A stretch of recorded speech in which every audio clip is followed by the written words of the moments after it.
Assalamu alaikum class 5th. I am going to read for you Science Unit 5. Chapter name is Forces and Machines. In this chapter you will be able to know about forces, and there is forces, friction, gravitational force, their advantages, disadvantages, what are machines, kinds of levers, and how you can reduce the friction. So I will start reading. We use force when we do work. As you know, only force is there to work. We use force when we write on a paper, open a door, pedal a bicycle, push an iron nail into the wood. We cannot see a force, but we can see its efforts. You see, इसने मुख्तलिफ काम आपको बताए हैं. Of course यहाँ कुछ बताए हैं. दुनिया का हर काम जो है वो आप फोर्स के ज़रिए करते हो. पेपर लिखते हो, दरवाज़ा खोलते हो, साइकिल पैडल जो है वो ज़ाहिर है आप चलाते हो, उसी से साइकिल चलता है. या कोई आप कील जो है वो लकड़ी में आप पुश करते हो, लगाते हो. तो ये सारी चीज़ें जो है फोर्स तो हमें नज़र नहीं आती है. क्या हमें नज़र आता है? एफर्ट, जो आप उस पर ज़ोर लगाते हो, कोशिश करते हो, दैट वी कैन सी. ठीक है. अब उसमें हम देखते हैं सबसे पहली फोर्स क्या है? Friction. What happens when we stop pedalling a bicycle? Why a rolling ball stop after moving some distance on the ground? There is a force. वो कहते हैं, देखें, जब आप पैडल करते हो, बच्चों आप लोग साइकिल चलाते हो, आप देखते हो पैडल मारते हो, ठीक है. अब जब आप स्टॉप करते हो, ठीक है, उसको रोक देते हो, तो कैसे ये ज़मीन पे जो है वो रुक जाता है बाइसिकल? तो ये एक फ़ोर्स है. There is a force which opposes the motion of the bicycle and the rolling ball. अब ये जो बाइसिकल है उसको एक फ़ोर्स है जो उसकी मुखालफत करती है. किसकी? कि बाइसिकल को चलाने में, और वो जो रोलिंग बॉल है उसको रोकने में एक चीज़ जो है वो काम कर रही है. That force is called friction. A force which friction होता क्या? Actually friction you can say रगड़. ठीक है.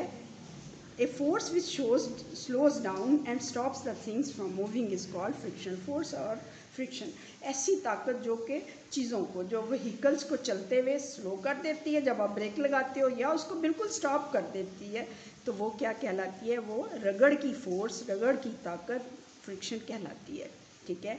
When friction appears when a moving object is in contact with another. अब फ्रिक्शन उस वक्त होती है जब एक चीज़ दूसरी चीज़ से क्या करती है? उससे कांटेक्ट करती है. ठीक है.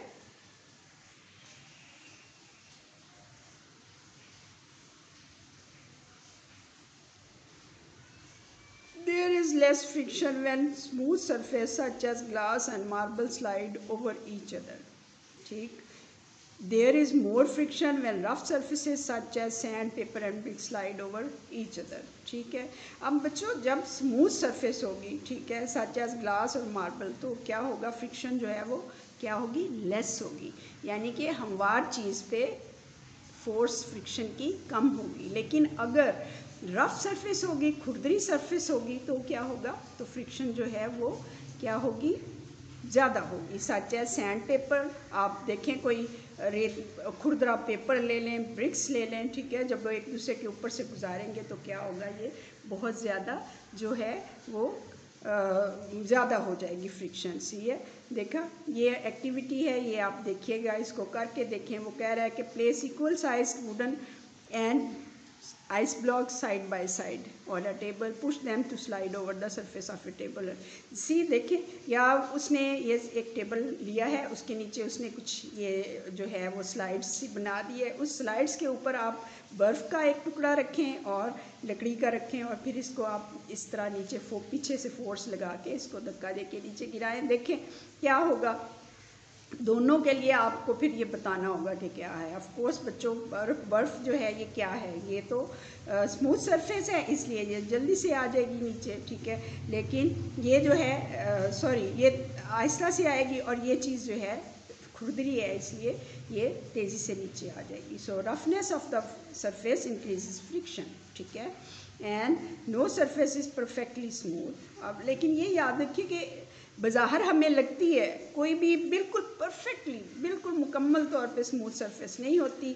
ए surface that appear smooth also has roughness when see under a microscope. और हमें बज़ाहिर देखें अब ये कितना चमकीला उसने ये चीज़ दिखाई हुई है, लाइक आप मार्बल, ये टेबल जो है उसको आप देख लें, टेबल शीट पे और प्लास्टिक शीट, लगता है कि बहुत स्मूथ है ये उसकी सरफेस जो है, लेकिन अगर हम माइक्रोस्कोप से देखेंगे तो वो भी, उसमें भी खुरदरापन होगा। ठीक है। Some materials are deformed, deshaped under pressure. Deformed materials also cause friction. Deformed जो होते हैं यानी कि उनकी फॉर्मेशन जो है उसमें अगर टेढ़ापन हो तो भी, ठीक है। So roughness of surface and deformations are the causes to increase the friction. ठीक है। डिफॉर्मिटी है, डिफॉर्मिटी क्या होती है? नुक्स, मतलब अगर वो थोड़ा टेढ़ा मेढ़ा है तब भी, ठीक है। So objects moving in liquids and gases also face friction.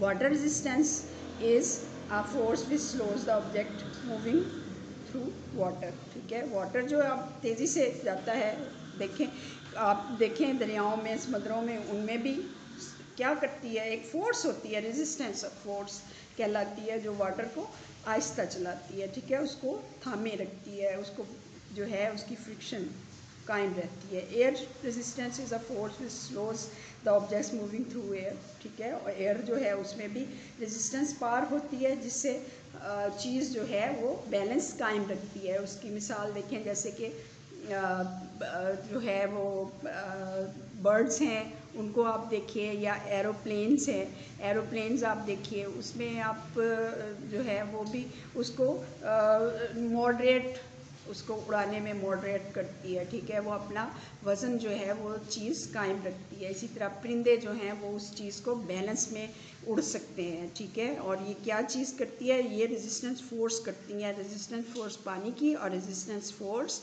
जो है वो किस चीज़ की, एयर की।